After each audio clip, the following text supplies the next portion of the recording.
Welcome to Mythic Codex Legends Unveiled, the place where mythology, folklore, and legend come alive. I'm your host Eliza, and tonight we'll uncover the stories that have captivated humanity for thousands of years. Turn the page, our journey begins now.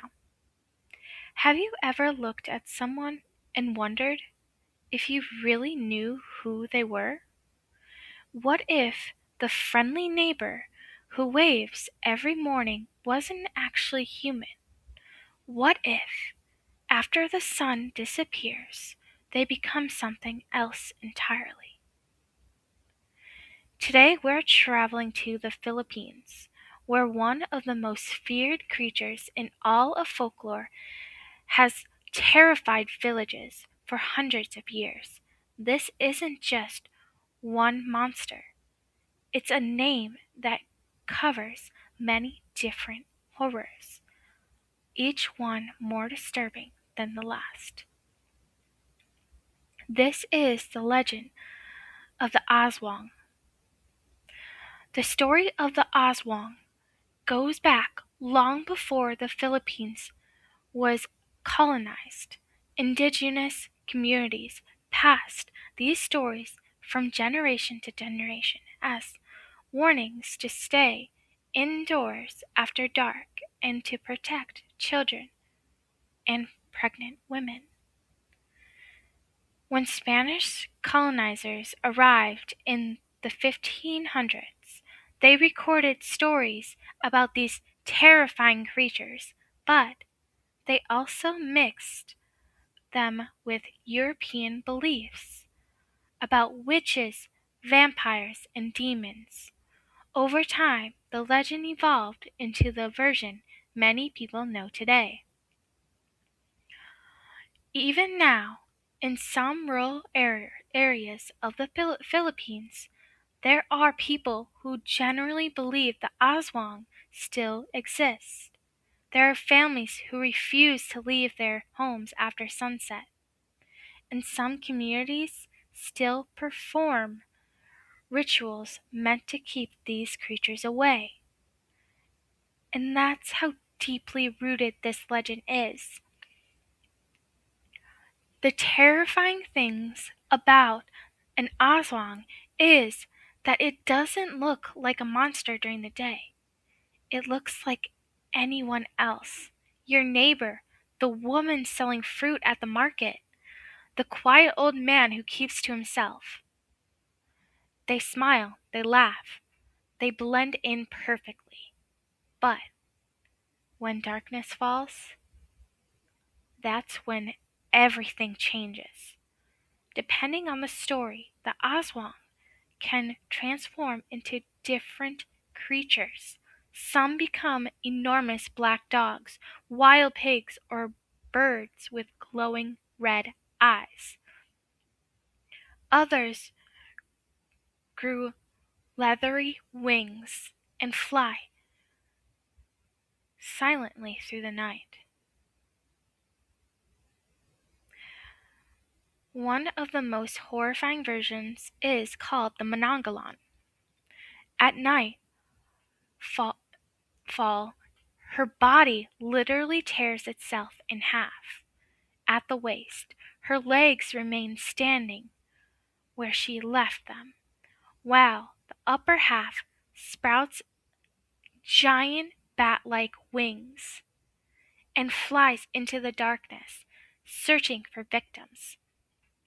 She uses an incredibly long, thin tongue to reach through windows or beneath rooftops, feeding on sleeping people or unborn babies still inside their mothers.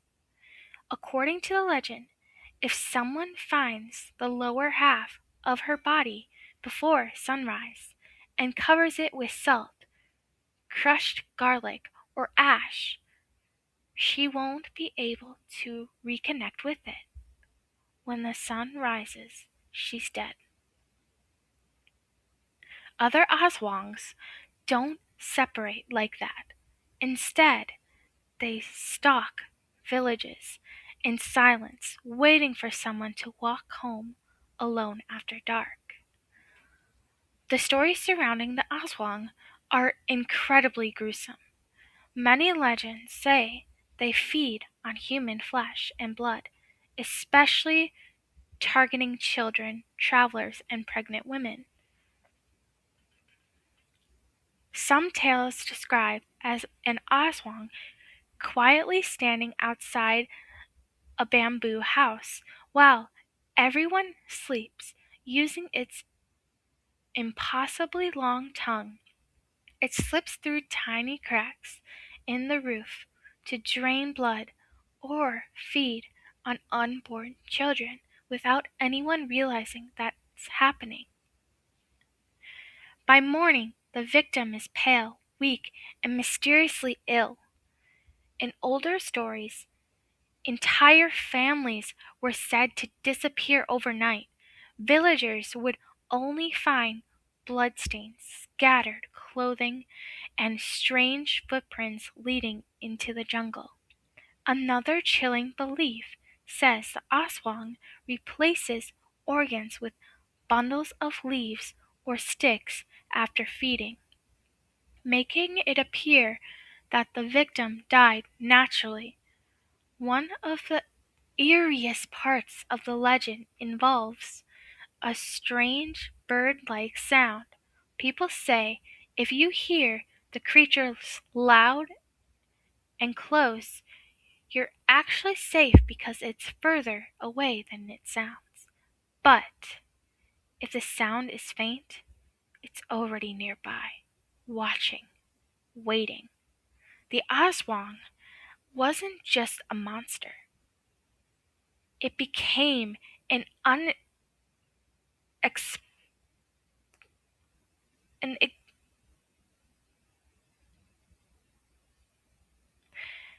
it became an explanation for tragedies people couldn't understand.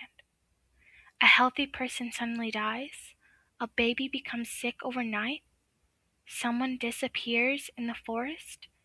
Instead of having no answer, the village believed the Aswang had come. The fear shaped entire communities. Doors were locked before sunset.